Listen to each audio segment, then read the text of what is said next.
फूल फूल में तेरी माधुरी, कली कली में तू कौशल। फूल फूल में तेरी माधुरी, कली कली में तू कौशल। फूल फूल में तेरी माधुरी, कली कली में तू कौशल। ये बाड़ी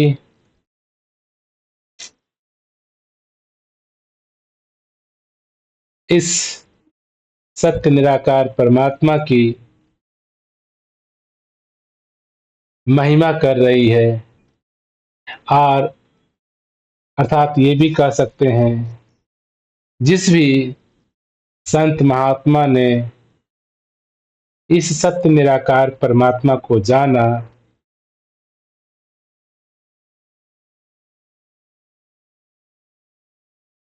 तो उन सभी का कथन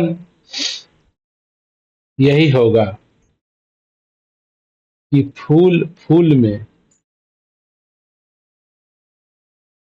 कली कली में जो माधुरी है, जो सुगंध है, जो इसकी खुशबू है, जो इसकी सौंदर्यता है, फूल फूल में तेरी माधुरी, कली कली में तो कौशल। क्योंकि जब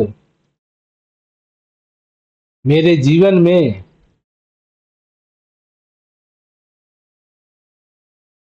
सत्य निराकार स्वरूप का बोध, समझदारी जीवन में आती है, तो उसके बाद ये आंखें इस सत्य निराकार को, अपने स्वभाव को हर जगह में, हर परिस्थिति में, हर कंडीशन में इस सत्य निराकार को ही देखती है, को ही अनुभव करती है, को ही जीती है। और ये वाणी इसी बात की तरफ हम सभी को अग्रसित अग्रसरित कर रही है। अगर मेरे जीवन में सत्य का बोध, सत्य स्वभाव की अनुभूति हुई है,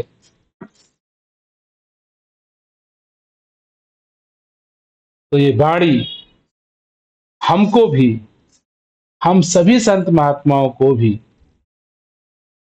फूल फूल में इसी की माधुरी दिखती है, कली कली में यही कोमल दिखता है। जो फूलों की कोमलता है,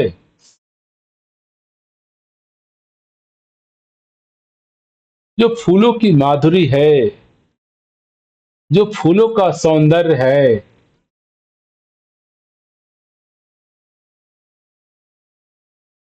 इस प्रकृति के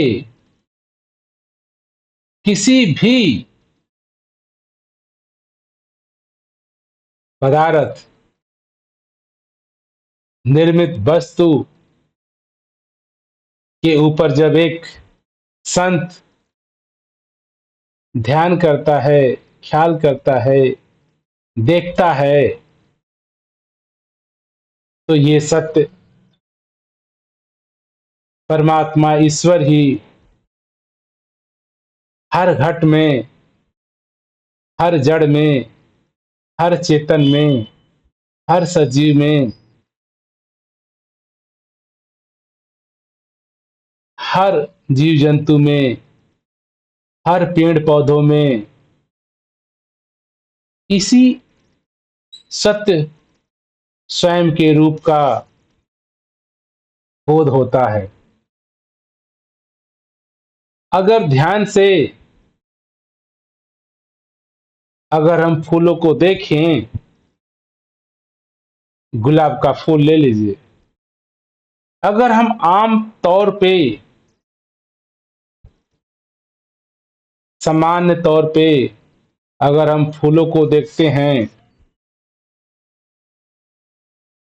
तो फूल में टहनियाँ हैं, फूल में कांटे हैं, फूल में पत्तियां हैं, फूल में नाना प्रकार के शाखाएं हैं। ये एक सामान्य आम तौर पर जो देखने की हमारी प्रवृत्ति है, इसको कहते हैं वैज्ञानिक दृष्टि से मानव आज फूलों को देखता है। अगर एक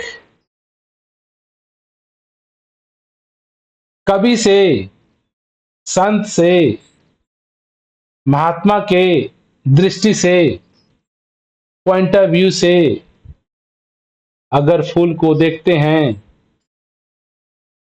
तो उसमें माधुरी है, कोमल है, सौंदर्य है, आनंद है।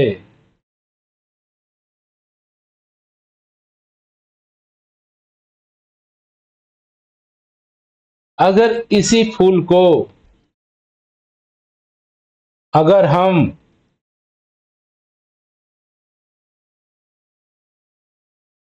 वैज्ञानिक दृष्टि से आम तौर पे मानव की बुद्धि से अगर देखते हैं तो उसमें आपको फूल भी दिखते हैं, उसमें कांटे भी दिखते हैं। मैं चाहता हूं कि मैं फूल को तो चाहता हूं, कांटों को नहीं चाहता हूं। फूल अलग है, कांटे अलग हैं। हम सभी को ऐसा प्रतीति होता है। पत्तियां अलग हैं, टहनियां अलग हैं,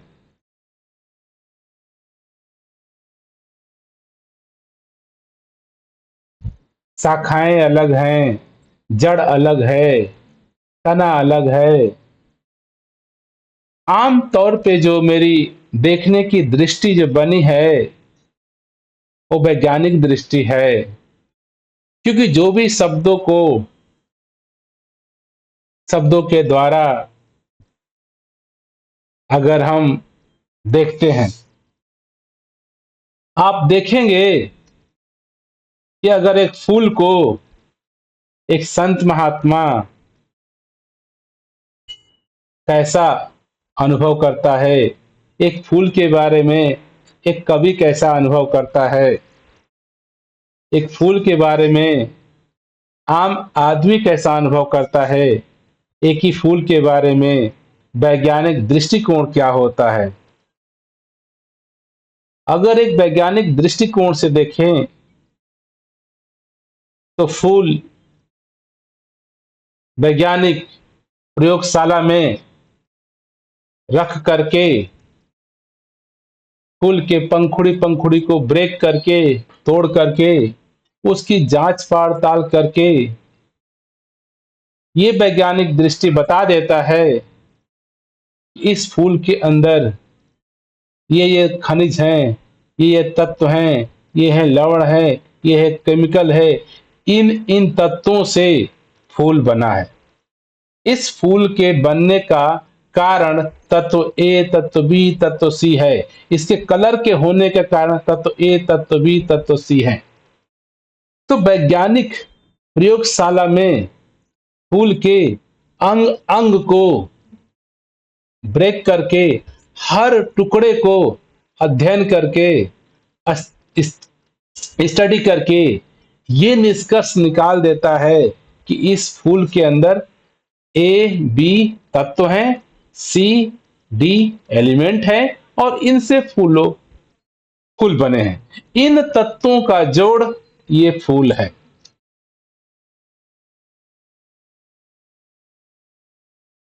इस प्रक्रिया के दौरान जिसमें वैज्ञानिक ने फूल पेड़ से, टहनियों से, पत्तियों से, कांटों से फूल को अलग कर लिया, फिर फूल से उनके पत्तियों को अलग किया, फूल से उनको कलियों को अलग किया, सबको अलग करता गया, सबको अलग करता गया और हर पार्ट को वो अध्ययन किया, स्टडी किया, प्रयोगशाला में सिद्ध किया और ये निकाला निष्कर्ष कि इसमें ये रासायनिक तत्व हैं, ये केमिकल हैं, ये पदार्थ हैं, इन तत्वों से मिलके फूल बनता है और वो परिभाषित कर दिया। एक दृष्टि ये है। लेकिन इस खंडन के प्रोसेस के दौरान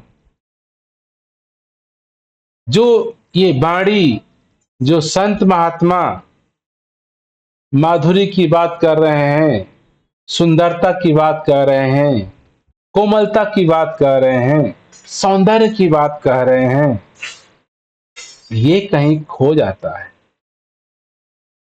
वैज्ञानिक दृष्टि से सौंदर्य कुछ भी नहीं, कोमलता कुछ भी नहीं, आनंद कुछ भी नहीं, क्योंकि जिस तरीके से, जिस विधि से वैज्ञानिक गतिविधियां काम करती हैं, उनमें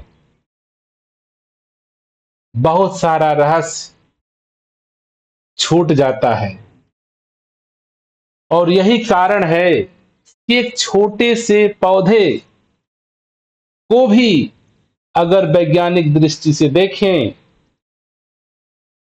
तो उसमें कोई सौंदर्य नहीं मिलेगा, कोई आनंद नहीं मिलेगा, कोई कोमलता नहीं मिलेगी, कोई अंदर का उत्साह नहीं मिलेगा। लेकिन अगर एक मनुष्य उस फूल को, उस फूल के पूर्णता के साथ, उस पूरे के साथ अगर वो फूल को देखता है जिसमें पौधे भी हैं, कांटे भी हैं, पत्तियां भी हैं, लेकिन पूरा पौधा जब इन हवाओं के साथ, रिमझिम बारिशों के साथ, सुबह सुबह की सुबह के साथ, सूरज की रोशनी के साथ, जो उसमें माधुरी है, जो उसमें सुगंधता है, जो उसमें कोमलता है, जो उसमें आनंद है, वो पूर्णता के साथ ही मुझे, कवि को, संत महात्माओं को मिलता है। और यही कारण है कि जिस विधि के द्वारा आज इंसान प्रकृति को देख रहा है, देखने का विचार कर रहा है, देखने का तरीका अपना रहा है, वो खंडन का तरीका है, बिघटाव का तरीका है, तोड़ने का तरीका है, अलग अलग करके जानने का तरीका है। और जैसे ही मैं इस प्रकृति को, प्राकृतिक से निर्मित किसी भी वस्तु को, पूरे प्रकृति को अगर मैं खंडों में, भागों में, टुकड़ों में करके हम समझने का प्रयास करते हैं, तो जो आनंद था, जो माधुरी थी, जो कोमलता थी, जो सहजता थी, वो खो जाती है। ये माधुरी, ये खुशबू, ये सौंदर्य उसके पूर्ण के साथ है, उसके एक होने के साथ है। तो ये वाणी यही बता रही है कि एक संत महात्मा अपने जीवन में इन फूलों से आनंद की प्राप्ति करता है, कलियों से सौंदर्य की प्राप्ति करता है, कोमलता की प्राप्ति करता है। ये नजर है संतों की, महापुरुषों की, सत्य पुरुषों की पूर्णता को देखने का, पूरे को देखने का। पूरे के साथ ही आनंद भी है, कोमलता भी है, माधुरी भी है, फूल भी हैं, कांटे भी हैं, पत्तियां भी हैं, कली भी हैं। अगर ये पूरा पूरा है तो इसके साथ आनंद भी है, इसके साथ खुशबू भी है, इसके साथ सौंदर्य भी है। अब हम मानव को अपनी दृष्टि में अब ये देखना है कि मेरी दृष्टि इस संसार को, इस प्रकृति को देखने की कौन सी है। मैं किस दरिये से, किस पॉइंट ऑफ व्यू से, किस नजरिए से प्रकृति को देखता हूं। प्रकृति में सब कुछ आ जाता है। प्रकृति में सारे जीव जंतु आ जाते हैं, पेड़ पौधे आ जाते हैं, सजीव निर्जीव आ जाते हैं, जानवर आ जाते हैं, मनुष्य आ जाते हैं। इन सभी को संत महात्माओं ने प्रकृति का ही नाम दिया, क्योंकि हम सभी का निर्माण इसी सत्य, इसी प्रकृति से ही हुआ है। और प्रकृति का काम है बनाना, सृजन करना, उत्पन्न करना। और ये आज ये प्रकृति पिछले लाखों लाखों वर्षों से यही प्रयत्न में रहती है, यही प्रयत्न होता है सर्जन का, बनाव का, बनने का। आप देखिए हर जीव जंतु इसी प्रक्रिया में लगा हुआ है, सृजन करने में, बनाने में, बड़ा करने में।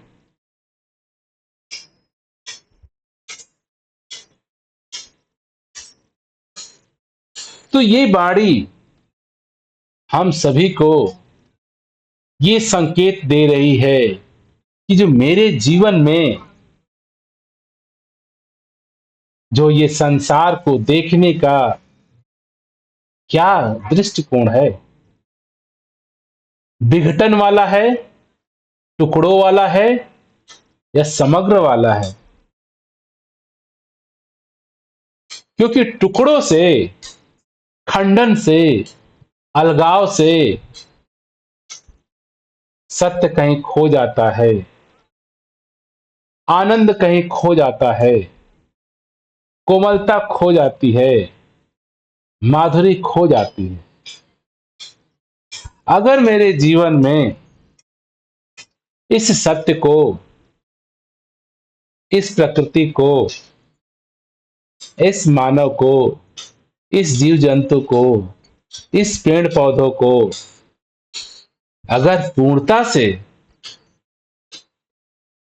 संपूर्ण के साथ अगर देखा जाए तो हर पेड़ पौधों में, पशु पक्षियों में, मानव समाज में, जानवरों में, जंतुओं में ये सत्य निराकार रूपी आनंद, कोमलता उपलब्ध है, आनंद उपलब्ध है, जीवन उपलब्ध है।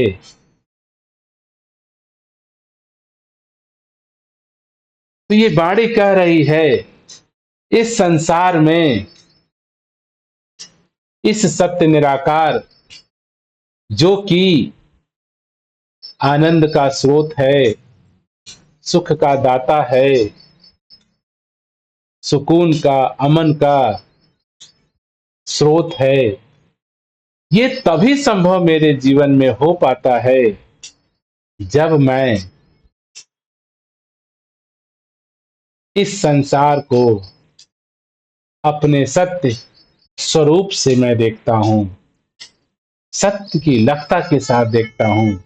मेरा जो सच का स्वभाव है, सत्य का स्वभाव है, अगर इस स्वभाव के साथ अगर मैं संसार को देखता हूं, तो संसार में आनंद की अवस्था है, चैन की अवस्था है, सुकून की अवस्था है, कोमलता की अवस्था है, सुंदरता की अवस्था है। क्योंकि जैसे जैसे ही हम पूर्णता की ओर देखते हैं, संपूर्ण के साथ देखते हैं, पूरे के साथ देखते हैं, तत्व के साथ देखते हैं, तो मुझे कोई भी अलगाव नहीं, कोई भी बिघटाव नहीं, कोई भी खंडन नहीं। चाहे मेरे शरीर के साथ, जीव जंतुओं के साथ, पेड़ पौधों के साथ, हम सब एकत्व ही हैं, हम सब एक ही हैं, एक ही तत्व से हम सभी बने हुए हैं। चाहे फूल हो, पौधे हो, पेड़ हो, पक्षी हो, जीव जंतु हो, कोई भी हो, इनके बनने का जो कारण है, ये निराकार सत्य परमात्मा ही है।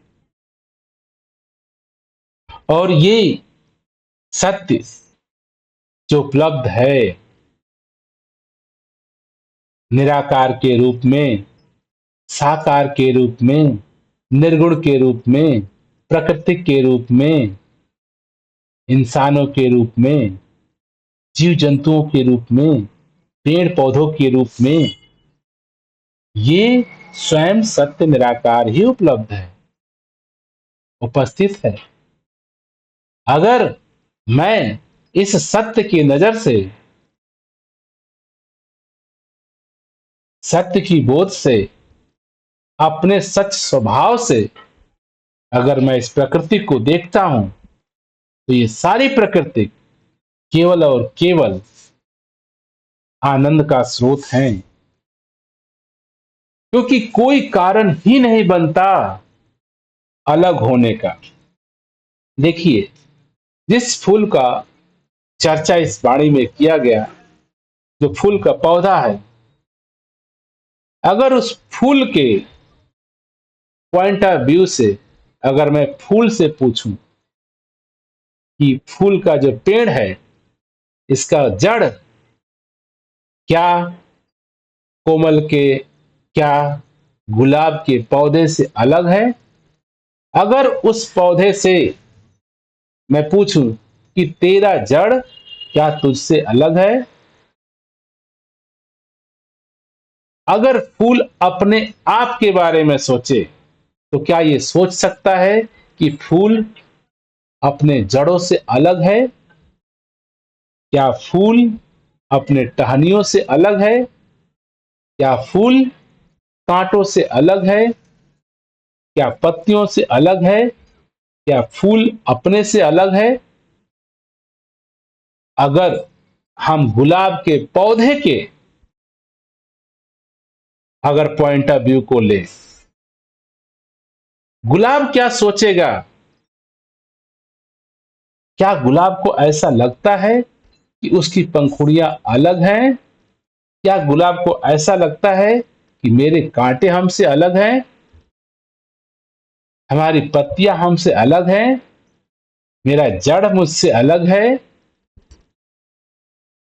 अगर मैं कमल के फूल के अस्तित्व के पॉइंट ऑफ व्यू से देखूं, तो फूल के लिए कांटे भी और फूल दोनों ही एक ही है। उसकी पत्ती और फूल एक ही है, उसकी पत्ती और जड़ एक ही है। उसको गुलाब के पौधे का एक एक पार्ट, अंग, जिसको हम मानव कह रहे हैं, ये इसके कांटे हैं और ये इसकी फूल हैं और ये इसकी पत्तियां हैं। क्या ये कमल के फूल भी ऐसा सोचता है, ऐसा मानता है? क्या कमल के फूल को ऐसा कभी प्रतीत होता है या नहीं?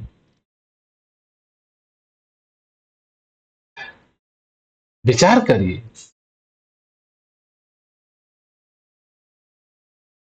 क्योंकि कमल का या गुलाब का कोई भी पौधे हो, उनके लिए कोई दो एलिमेंट नहीं, कोई दो तत्व नहीं, वो पौधा संपूर्ण अपने में पूरा है।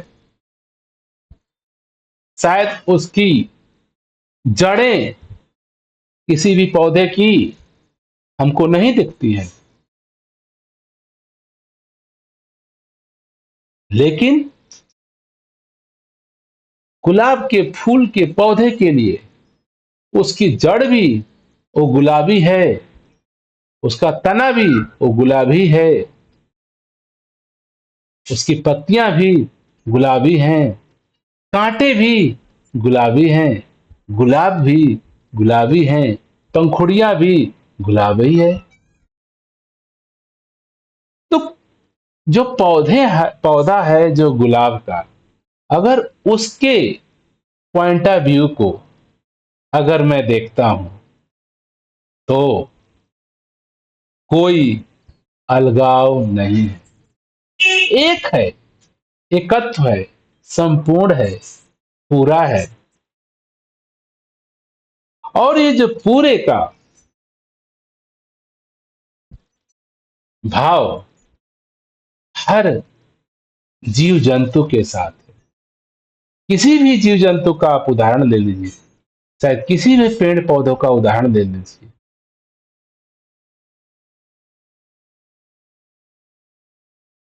आप पाएंगे कि कोई भी पशु पक्षी, जीव जंतु, कीड़े मकोड़े अलगाव का भाव नहीं रखते हैं। अलग होने का भाव सिर्फ हम मनुष्यों की दृष्टि में है। मेरे लिए तो हो सकता है कि ये फूल है और ये कांटे हैं, ये बिल्कुल विपरीत हैं, बिल्कुल अलग अलग हैं। फूल अलग है, कांटे अलग हैं, दोनों का गुण अलग अलग है, दोनों बिल्कुल अलग अलग हैं। मेरे लिए दो हैं, अलग हैं, टुकड़े में हैं, लेकिन सत्य की दृष्टि से, पौधों की दृष्टि से कभी पौधा ये नहीं सोच सकता है कि मेरी जो कांटों रूपी या फूल रूपी या पत्तियां रूपी अलग अलग हिस्से हैं। कभी उसके जहन में, कभी ख्याल में नहीं आएगा। आप इसको खुद भी टेस्ट कर सकते हैं, चेक कर सकते हैं। जैसे ये हमारे पेड़ पौधे हैं, जैसे ये हमारे जीव जंतु हैं, इस संसार की हर सजीव निर्जीव वस्तु संपूर्ण है, एकत्व है।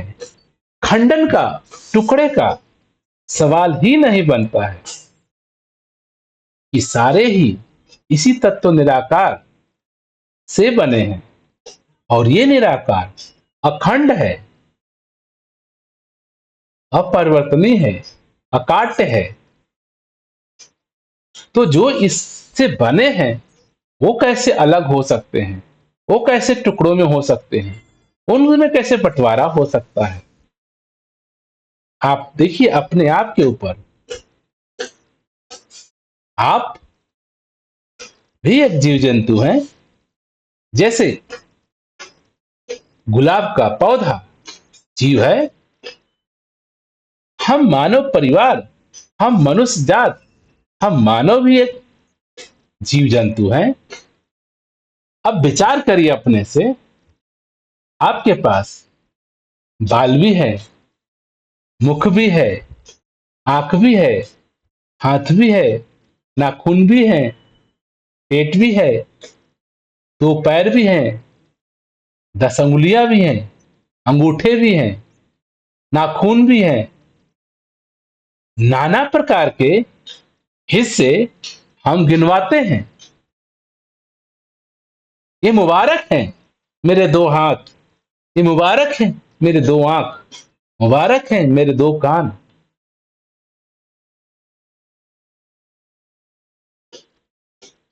तो क्या कभी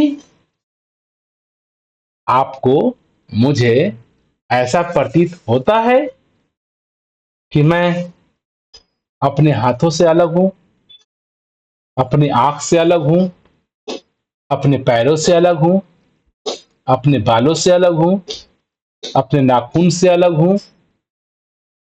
एक बार भी हम किसी मानव को कभी भी जहन में आता है?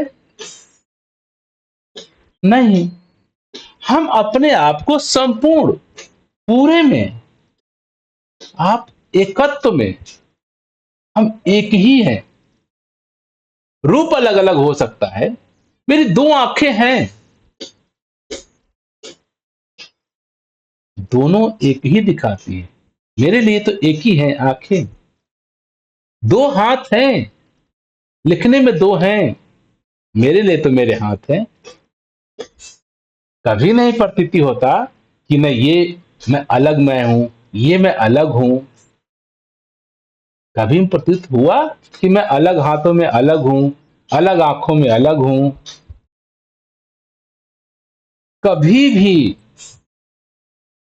हम मानव, कोई भी जीव जंतु, पशु पक्षी स्वयं को पूरा ही मानता है, पूरा ही देखता है, संपूर्ण देखता है, अखंड देखता है। क्यों? क्योंकि हम सभी इसी अखंड निराकार सत्य परमात्मा के तत्व से बने हैं। और जिस शरीर को जीने वाला भी ये सत्य निराकार परमात्मा ही है। तो जो सत्य निराकार परमात्मा इस शरीर को जी रहा है, कैसे वो सोच सकता है कि मेरे नाखून और मैं अलग अलग हूं, सजीव निर्जीव अलग अलग है?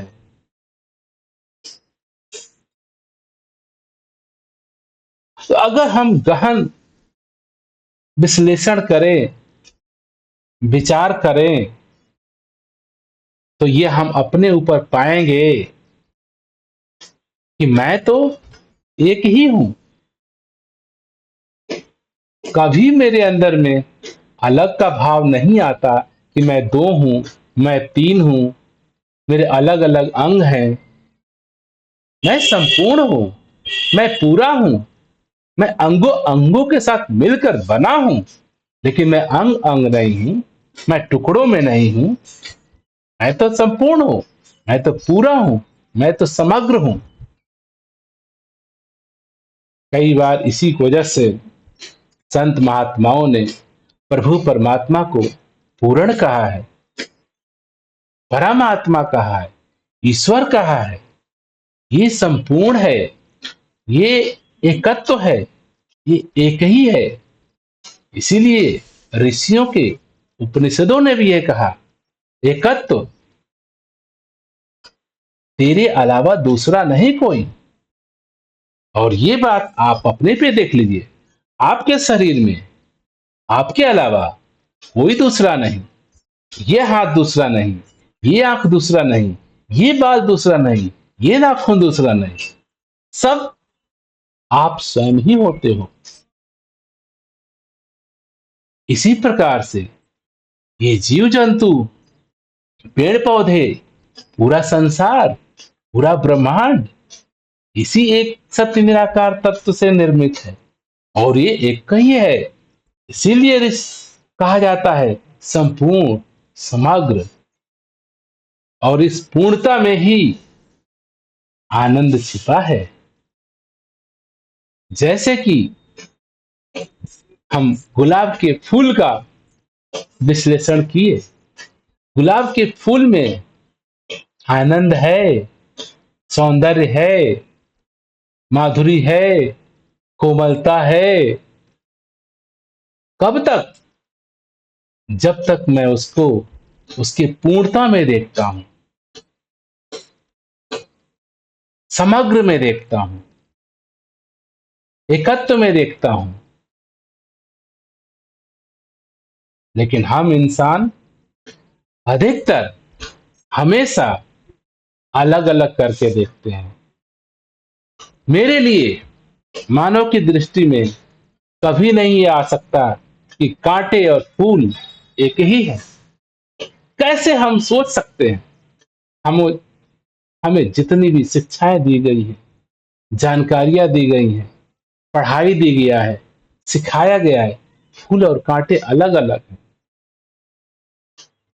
और हम अलग करके ही जैसे देखते हैं फूल और कांटों को, फूल और पत्तियों को, जो पूर्णता था, आनंद था, खुशबू था, कोमलता था, सौंदर्य था, खो जाता है, नहीं रहता।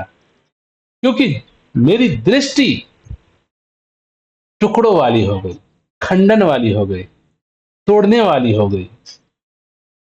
कभी टुकड़ाव में, कभी ब्रेक में, कभी बिगटाव में सत्य प्रकट नहीं होता, सत्य रूपी आनंद प्रकट नहीं होता, सत्य रूपी कोमलता प्रकट नहीं होती, सत्य रूपी सौंदर्यता प्रकट नहीं होती। सत्य रूपी सौंदर्यता पूर्ण में है, सत्य रूपी कोमलता संपूर्ण में है, सत्य रूपी आनंद पूरे में है। आज यही कारण है कि हम मानव अक्सर अपने जीवन में सभी चीजों को, सभी वस्तुओं को, चाहे वस्तु सजीव हो, निर्जीव हो, पदार्थ हो, जीव जंतु हो, हम सभी को अलग अलग करके देखते हैं, अलग अलग करके मानते हैं। यही कारण है कि सत्य परमात्मा जो अद्वैत है हमें नहीं दिखता। क्योंकि मेरी जो बुद्धि है, जो मेरा ज्ञान है, वो द्वैत का है, अलग अलग करके देखने का है।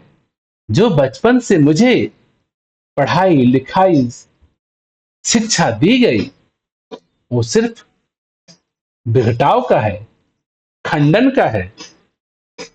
जब आप पैदा हुए थे आपको ये कभी होश में नहीं आ सकता था, जागृति भी नहीं हो सकती थी कि आप अलग भी हो सकते हो, अलग कोई शब्द है। ये तो हमारे समाज का, हमारे माता पिता का, हमारे संस्कृति का देन है कि हमें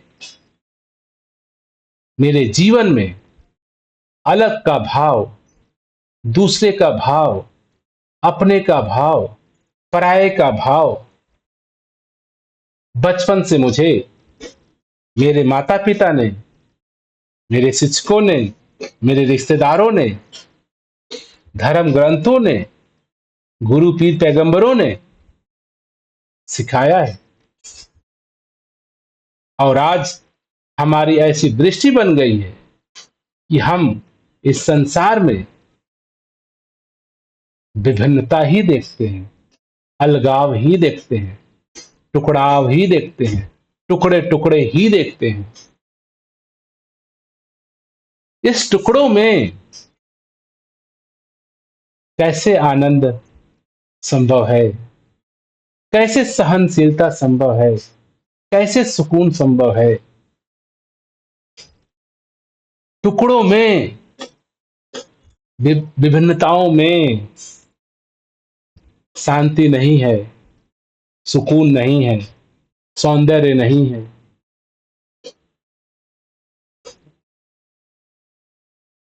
ये संत, ये वाणी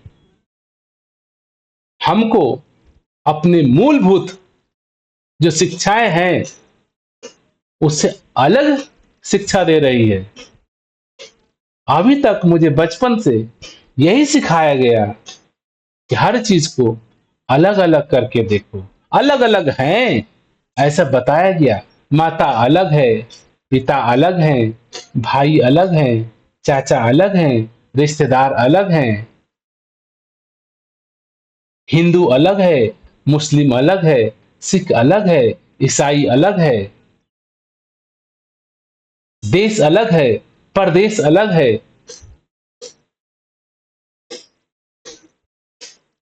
ये बचपन से हर चीज की जो सिखाई मुझे सिखलाई दी गई, जो पढ़ाया गया, जो सिखाया गया, या जो समाज में मैंने देखा, जो सीखा, उसमें तो केवल और केवल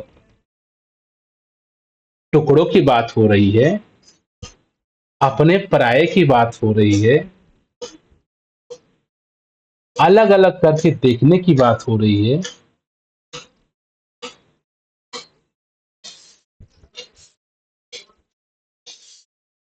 यही कारण है कि आज मानव इतने इतने टुकड़ों में बट गया है, इतने इतने टुकड़ों में जी रहा है, और जीवन परिणाम क्या हुआ टुकड़ों का आप देखेंगे तो परिणाम अशांति, बेचैनी, दुख, परेशानी, तकलीफें, दिक्कत, ये हम सभी मानव जीवन का सच है, सच्चाई है। किसी से बात कर लीजिए, किसी से पूछ लीजिए आप कैसे हैं, लिस्ट ऑफ अनकंफर्टेबल जोन आदमी गिना देता है। बड़ी दिक्कत है, बड़ी परेशानी है, माँ बाप ठीक नहीं है, बच्चे ठीक नहीं है, पत्नी ठीक नहीं है, बिजनेस सही नहीं चल रहा है। किसी से पूछ लीजिए, कोई बिजनेस में परेशान है, कोई धन दौलत में परेशान है, कोई बच्चों से परेशान है, कोई बिना बच्चों के परेशान है, कोई पत्नी से परेशान है, कोई बिना पत्नी के परेशान है, कोई पैसों से परेशान है, कोई बिना पैसों के परेशान है। आप खुद भी विवेचना करिए, अपने ऊपर रख के देखिए कि आप कौन कौन बातों से ग्रस्त हैं। आप टुकड़ों में पाएंगे अपने आप। कोई जाति से ग्रस्त है, कोई मजहब से ग्रस्त है, कोई हिंदू में ग्रस्त है, कोई मुस्लिम में ग्रस्त है, कोई मंदिरों में ग्रस्त है, कोई मस्जिदों में ग्रस्त है, कोई चिर्चाघरों में, कोई गुरुद्वारे में। हम इंसान आज इतने इतने खंडों में बटे हुए हैं। मेरा मन, मेरा चित्त इतने इतने खंडों में बटा हुआ है, और इस खंडित चित्त की अवस्था में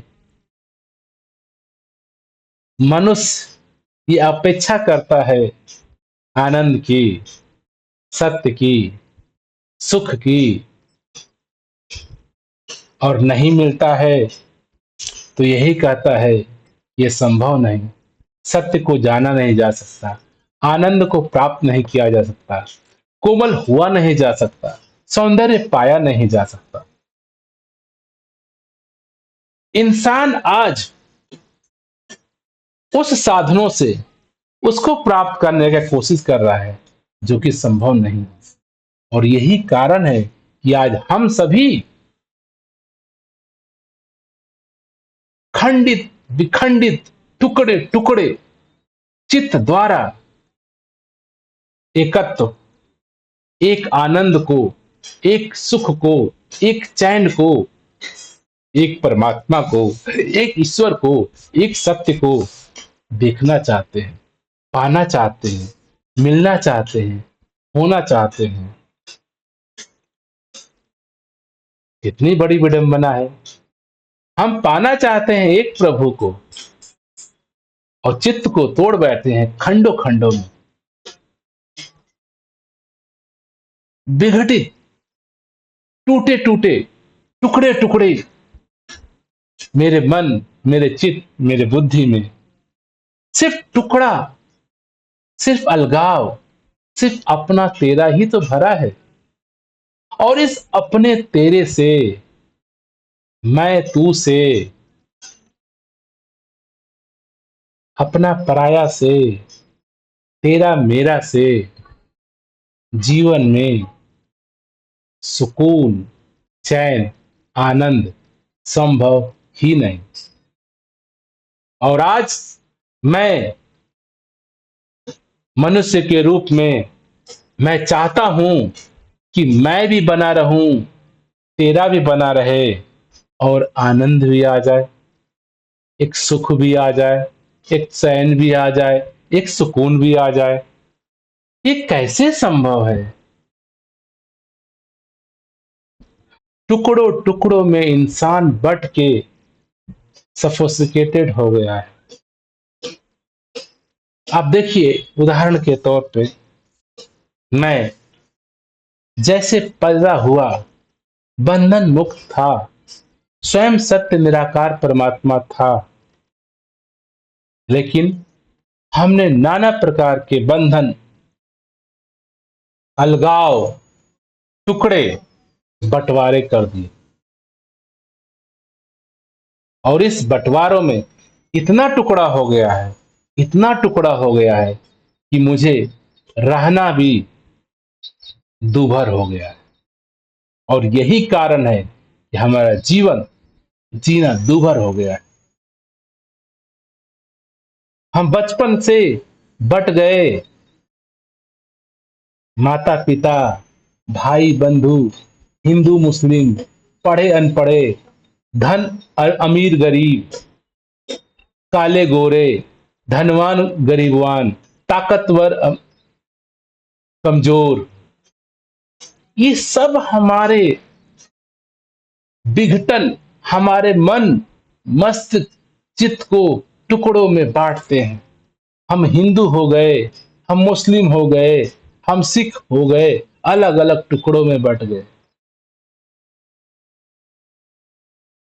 इतने टुकड़े बट गए, इतने टुकड़े बट गए हमारे जीवन के कि अब मुझे ये ध्यान भी नहीं आता कि मैं अखंड हूं। ये मेरे मन चित्त पे इतने नाना प्रकार के विघटन, अलगाव हो गए हैं कि मेरे मन को कभी प्रतीत ही नहीं होता कि मैं इस विघटन से अलग हो सकता हूं। कभी ख्याल ही नहीं आ सकता मेरे मन को, चित्त को, कि मैं नहीं, मैं एक खंडन है, तू एक खंडन है, मैं हिंदू हूं एक और खंडन है, तू मुसलमान है एक और खंडन है, मैं अमीर हूं एक खंडन है, तू गरीब है दूसरा खंडन है, मैं ताकतवर हूं तू कमजोर है, मैं पदवी वाला हूं तू अपदवी वाला है, मैं यश पाने वाला हूं तू बिना यश वाला है। इतने नाना प्रकार के मेरे मन और चित्त पे ये खंड खंड खंड हो गया है कि मेरा वास्तविक स्वरूप, स्वभाव, जो एक सत्य, अखंड, निर्लेप, निर्गुण खो गया है। मेरे मन में ये कभी ध्यान नहीं आ सकता है, ख्याल नहीं आ सकता है।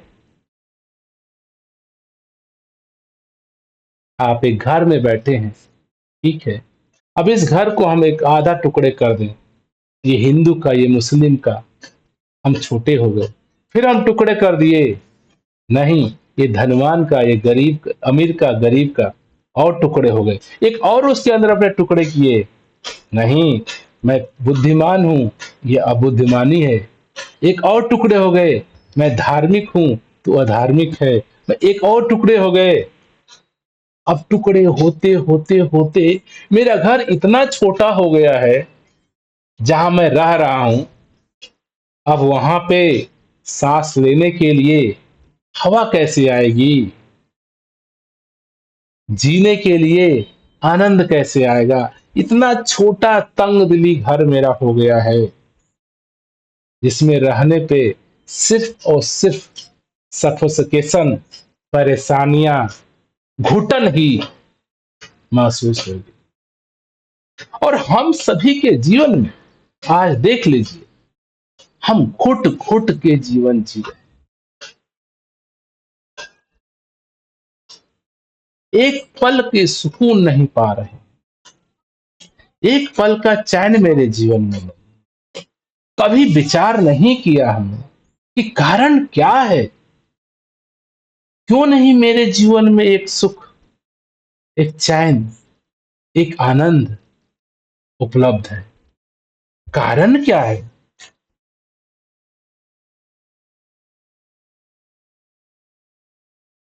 संत महात्मा, सत्य महापुरुष जब भी इसी समाज में, इसी संसार में जब जगते हैं, होश को प्राप्त करते हैं, अपने स्वरूप को देखते हैं, तब पाते हैं मैं तो कभी बट ही नहीं सकता। मैं तो अखंड हूं, मैं तो निर्लेप हूं, मैं तो निर्गुण हूं, मैं तो निराकार हूं। ये कहां झूठे अलगाव में, विघटन में, खंडों में पड़ता हुआ मान के मैं अपने जीवन को तंग दिलियों से जी रहा हूं। सिर्फ ऐसा है नहीं, आपके मानने से कुछ भी होता नहीं।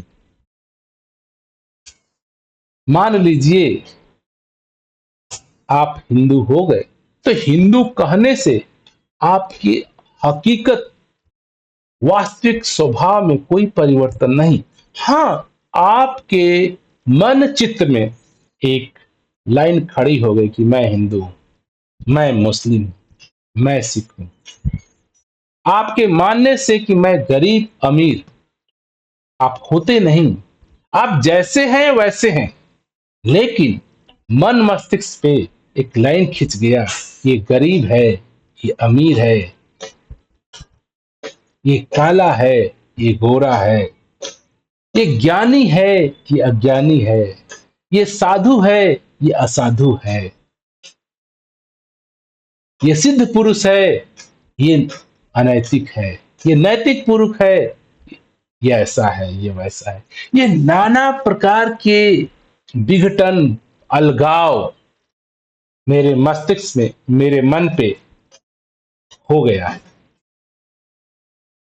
और यही कारण है कि मैं, जो मेरा स्वरूप है, जो सत्य का स्वरूप है, जो आप एक ही हैं, निर्लेप हैं, अखंड हैं, निर्विकार हैं, निर्गुण हैं, जो आपका स्वभाव है, जो आपका सत्य स्वभाव है, स्वरूप है, ये हम न जानने के कारण ही आज मैं जीवन को टुकड़ों टुकड़ों में खंडित होकर के जी रहा। संत महात्मा यही समझाने का प्रयास कर रहे हैं, हे इंसान, हे मानव, तू अपने सत्य स्वरूप को, स्वभाव को पहचान ले, उसकी समझ कर ले।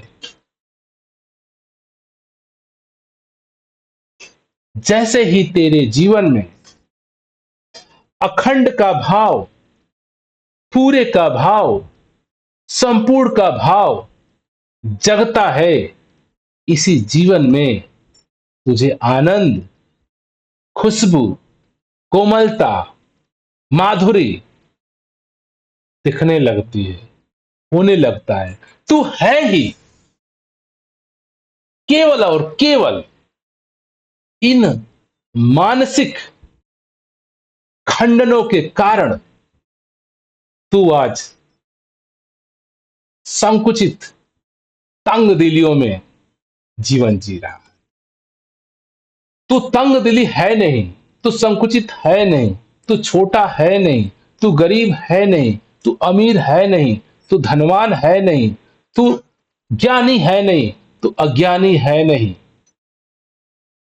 तू धार्मिक नहीं, तू अधार्मिक नहीं, तू कुछ और है। तेरा सत्य स्वभाव क्या है?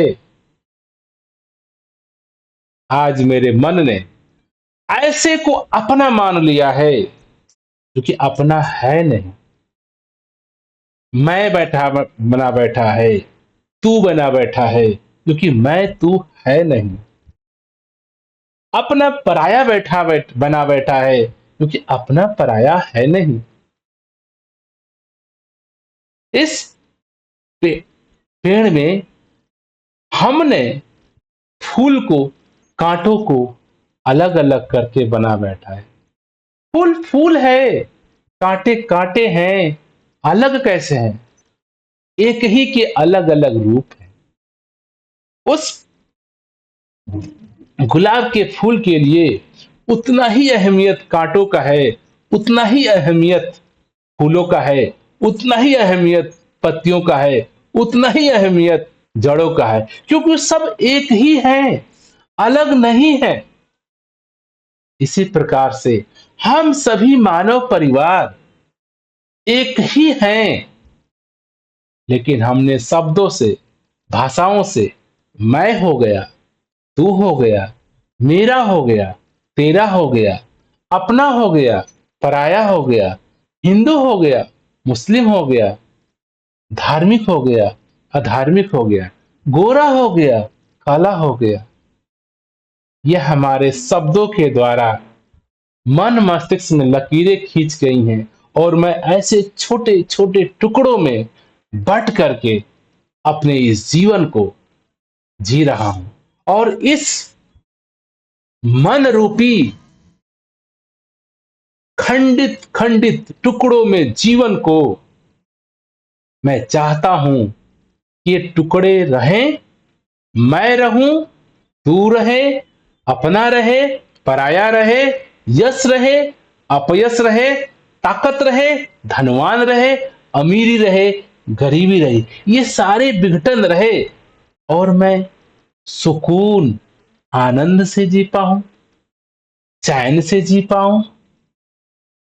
इतना संकुचित मेरा दायरा हो गया है, टुकड़ा करते करते करते, कि अब मुझे जीने के लिए सिर्फ सफोकेशन ही रह गया है, घुटन ही रह गया है। क्योंकि ऐसे तंग दिली, ऐसे छोटे घर में, ऐसे छोटे संकुचित विचारों में हम बट गए हैं। हम सोचते हैं कि हम बांटने से आप खुद खंडित हो जाते हैं। ऐसा नहीं क्यों हो जाता है। मैं स्वयं बांटने से छोटा हो गया, खंड में हो गया, फिर बांटा, फिर मैं खंड में हो गया, फिर बांटा, फिर मैं खंड में। मैं तो एक ही रहा, लेकिन बांटते बांटते बांटते बांटते इतने तंग दिली में आ गया हूं, इतने छोटे में आ गया हूं, कि कैसे संभव है इस तंग दिली में खंडित खंडित बटे मन मस्तिष्क के शब्दों में संभव हो सकता है जीवन के सौंदर्य का। कभी हम जीवन के इस आनंदमय सौंदर्य को जी ही नहीं पाते हैं, जी ही नहीं सकते। कारण केवल और केवल अपने पराये का, मेरा तेरा का जो ये विघटन मन में, मस्तिष्क में शब्दों के रूप में आज मानव परिवार ने सजा लिया है। और इसी सजावट को, इसी अलगाव को, इसी विभाजन को हम आज ज्ञान मानते हैं, बुद्धिमता मानते हैं, विकास मानते हैं। और यही कारण है कि ऐसे चीज से हम विकसित हो गए हैं और हम चाहते हैं कि आनंद को प्राप्ति कर लें, सत्य को जान लें, स्वयं को जान लें, सुकून की प्राप्ति कर जाएं। कहां संभव है? कैसे संभव है? ये तो सत्य महापुरुषों की, संत महात्माओं की बड़ी असीम कृपा होती है। या जो भी मानव समाज ने इस सत्य स्वरूप का अपना बोध किया, तो देखा मैं तो अखंड हूं, मैं कैसे विभाजित हो सकता हूं। दृश्य बदल जाता है। मैं अखंड हूं, मैं निर्गुण हूं, मेरा कोई गुण नहीं, मेरी कोई उपलब्धि कैसे हो सकती है? सारी उपलब्धि मेरी है। मैं कोई दूसरा नहीं हूं, मैं अखंड हूं, अद्वैत हूं, अहम ब्रह्मास्मि।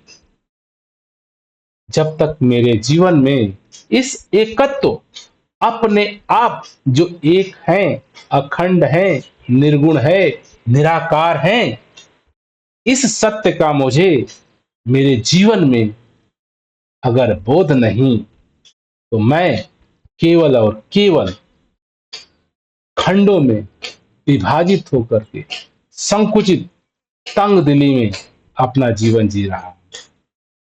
और इसमें ये परिकल्पना करना आनंद का, सौंदर्य का, खुशबू का, सुखमय का सिर्फ परिकल्पना बन जाता है। जिस दिन मुझे अपने सत्य स्वरूप स्वयं का बोध होता है, उस वक्त तुरंत ही आपके जीवन में पूर्णता आ जाती है, संपूर्ण आ जाता है, एकत्व आ जाता है और अखंड आ जाता है। आप दिखने लगते हो, महसूस करने लगते हो। और जैसे आप जीवन को संपूर्णता में देखते हो, पूरे में देखते हो, एकत्व में देखते हो, एक देखते हो, तो इसी जीवन में जीवन आनंदित हो जाता है, जीवन सुखमय हो जाता है, जीवन में सौंदर्यता आ जाता है, कोमलता आ जाती है, खुशबू आ जाती है, माधुरी आ जाती है।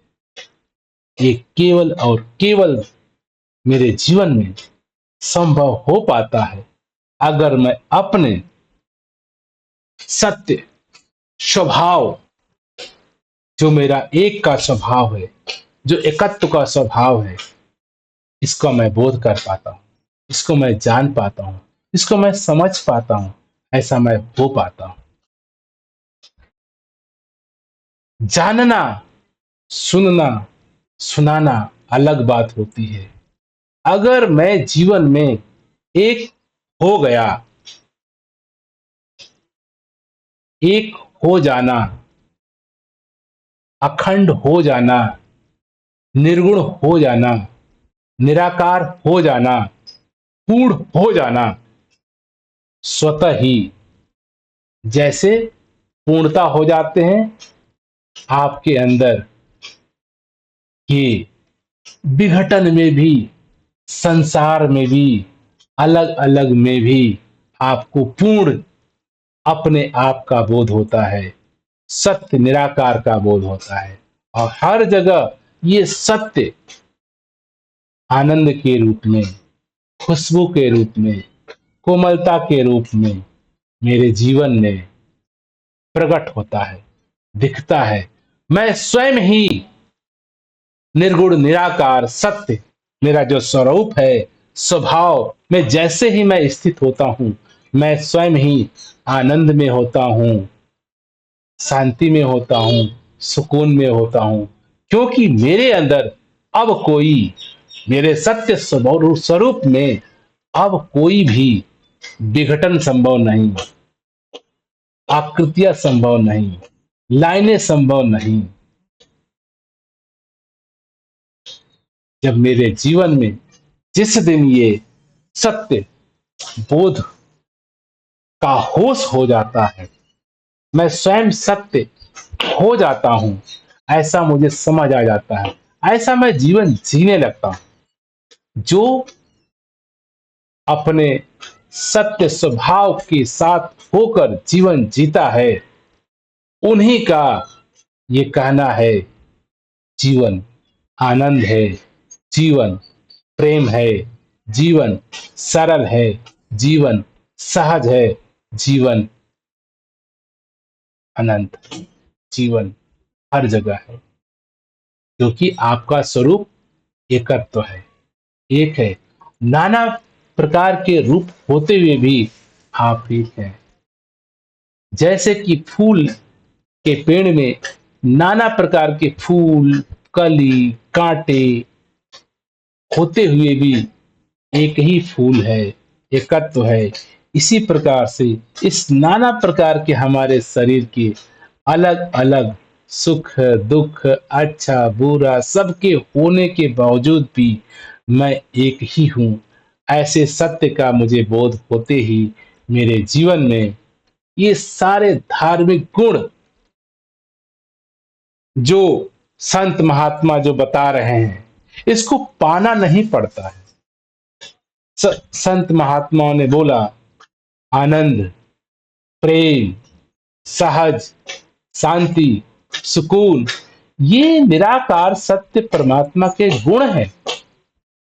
इस निराकार के अंदर सहनशीलता है, इस निराकार ही प्रेम है, निराकार ही आनंद है, क्योंकि संपूर्ण में होते ही तो ये सत्य का गुण है। आनंद, प्रेम, प्यार, ये सत्य का गुण है। निर्विकार, निर्गुण, निराकार, इस सत्य का गुण है। अगर जैसे ही मैं इस सत्य स्वभाव को बोध करता हूं, मेरे अंदर ये गुण प्रकट हो जाते हैं, होते ही हैं, आपको पाना नहीं पड़ेगा। आप फिर जिस दिन मैं अपने जीवन में अपने सत्य स्वभाव को बोध करता हूं, फिर ये बात नहीं रह जाती अब मुझे आनंद प्राप्त करना है, अब मुझे प्रेम प्राप्त करना है, अब मुझे सहनशीलता प्राप्त करनी है, अब मुझे खुशबू प्राप्त करनी है, अब मुझे कोमलता प्राप्त करनी है। आप स्वयं हो जाते हो। ये सारे शब्द इस सत्य के गुण हैं। जैसे आपको सत्य का बोध होता है, आप स्वयं सत्य, आनंद, प्रेम हो जाते हो, सहनशील हो जाते हो, अखंड हो जाते हो, निर्गुण हो जाते हो, निराकार हो जाते हो। ये सारे शब्द होने की बात है, पाने की बात नहीं है, खोजने की बात नहीं है, प्रयत्न करने की बात नहीं है कि आपको प्रयत्न करना है आनंद पाने के लिए, आपको प्रयत्न करना है प्रेम पाने के लिए, कोशिश करना है, भाग दौड़ करना है। संत महात्मा कहते हैं नहीं, जैसे ही हम सब अपने सत्य बोध को प्राप्त होते हैं, ये स्वयं हो जाते हैं। मैं स्वयं ये हूं ही, जस मुझे इसका बोध नहीं, जस मुझे इसकी जागृति नहीं। इसीलिए जो भी समय समय पर सत्य महात्मा संत पुरुष हुए हैं, उन्होंने ये स्वयं की बोध के बाद, स्वयं की जागृति के बाद, कोई बुद्ध हो गया, कोई कृष्ण हो गया, कोई राम हो गया, कोई मोहम्मद हो गया, कोई जीसस हो गया, कोई कबीर हो गया, कोई नानक हो गए, कोई दादू हो गए, नाना प्रकार के संत महात्मा जिन्होंने भी अपने सत्य स्वरूप को प्राप्त हो गए, जागृति आ गई, स्वयं हो गए, और आज ये सारे ही इस सत्य के प्रायवाची बन गए। हम राम को भगवान कहते हैं, कृष्ण को भगवान कहते हैं, जीसस को भगवान कहते हैं, मोहम्मद को भगवान कहते हैं, क्योंकि ये स्वयं सत्य निराकार परमात्मा ही है। इनके बोध होने पर, जागृति होने पर स्वयं हो जाना होता है।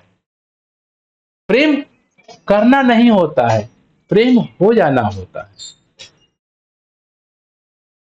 प्रेम बन जाना होता है। ये सत्य की परिभाषा, सत्य जो मैं स्वयं हूं, केवल और केवल मनुष्य द्वारा निर्मित भाषा, मन के सोचने विचारने की प्रक्रिया के वजह से मैंने अपने आप को इस सत्य निराकार से अलग मान बैठा हूं। ये अलग मानना ही कि मैं हूं और तू है,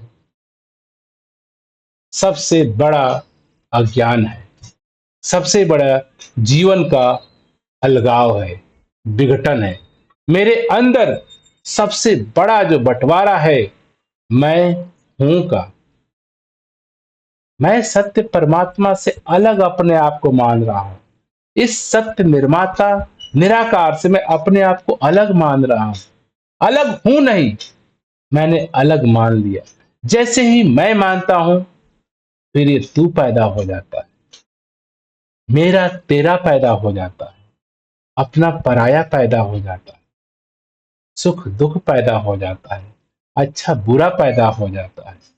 ये केवल और केवल हमारी अज्ञानता, असमझ के कारण मेरे जीवन में ये बिघटाव, ये विखंडन, ये टुकड़ों टुकड़ों वाला भाव पैदा हो गया है। और ये टुकड़ों टुकड़ों वाला भाव ही हमें जीवन में सत्य होते हुए भी, आनंद होते हुए भी, सुकून होते हुए भी, चैन होते हुए भी, मैं इनसे अपरिचित रह जाता हूं। मेरे लिए सपने हो जाते हैं।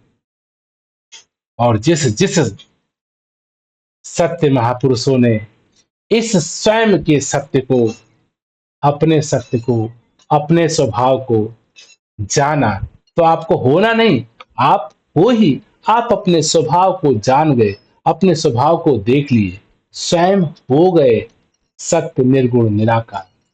और सत्य निर्गुण निराकार की ये सारी परिभाषाएं हैं, आनंद, सुकून, चैन, प्रेम, परमात्मा, ईश्वर, ये सब पर्यायवाची हैं। इसी सत्य निराकार जो आपका स्वभाव है, इसी के अलग अलग शब्द हैं, अलग अलग रूप है। ये सारे ही एक ही हैं, सत्य सनातन उपलब्ध आपका स्वरूप, सत्य का स्वरूप, सत्य निराकार, निर्विकार, निर्गुण आप स्वयं हो जाते हो। और आपके जीवन में ये सारे जो शब्द हैं, जो आपको लगते हैं असंभव, परिकल्पना से परे, केवल और केवल बुद्धिगत विघटन के कारण, वो विघटन है मैं का होना। और संत महात्मा कहते हैं, तेरा रूप है ये संसार। ये संसार इसी सत्य निराकार परमात्मा का रूप है। और इस संसार में मैं, आप, हम सभी आते हैं। जीव जंतु, पेड़ पौधे, कीड़े मकोड़े, सजीव निर्जीव, सब इसी सत्य का रूप है। तो जैसे ही मैं अपने सत्य निराकार रूपी स्वयं के बोध करता हूं, स्वयं हो जाता हूं, स्वयं जीने लगता हूं तो ये सत्य परमात्मा के गुण स्वतः आपके अंदर प्रज्वलित होते हैं। स्वतः ही आप आनंदित होते हो, स्वतः ही आप प्रेम की हो जाते हो, स्वयं ही सुकून हो जाते हो, शांत हो जाते हो, अखंड हो जाते हो, अजन्मा हो जाते हो, हर जगह उपस्थित हो जाते हो। तेरा रूप ही ये संसार हो जाता है, आपका ही रूप संसार हो जाता है, पूरा आपका ही रूप हो जाता है। क्या अपना, क्या पराया, क्या छोटा, क्या बड़ा, क्या गरीब, क्या अमीर, क्या धनवान, क्या निर्धन, सब आपका ही रूप हो जाता है। अपने आप अपनत्व आ जाता है, मैं भाव खत्म हो जाता है। ये खत्म करना भी नहीं होता। आज कह रहा है ये करना भी नहीं होता, सिर्फ हमें अपने सत्य स्वभाव को जानना है, समझना है, बोध हासिल करना है, स्वयं हो जाना है। हम सभी सत्य निराकार परमात्मा से अलग नहीं है। हम सभी का स्वरूप यही एक सत्य निराकार ही है। जैसे ही मुझे इस सत्य निराकार का बोध होता है, इस सत्य निराकार के सारे गुण आपके अंदर अवतरित हो जाते हैं। ये सारे गुण, आनंद, प्रेम, सहज सुख, आप स्वयं हो जाते हो। आपको पाना नहीं, कुछ करना नहीं। ऐसी ही ये बाणी हम सबको इस एकत्व के विचारधारा में, एकत्व के रूप में इस संसार को देखने का प्रेरणा स्रोत बन रही है। और ये बाणी कह रही है, फूल फूल में तेरी माधुरी, कली कली में तू कोमल।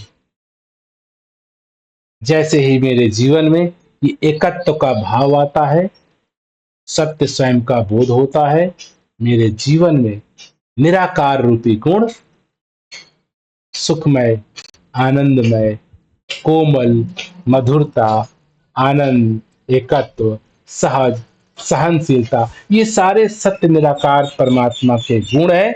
और मैं जैसे ही अपने सत्य निराकार स्वरूप का बोध करता हूं, ये सारे गुण स्वतः ही आपके जीवन में उपलब्ध हो जाते हैं।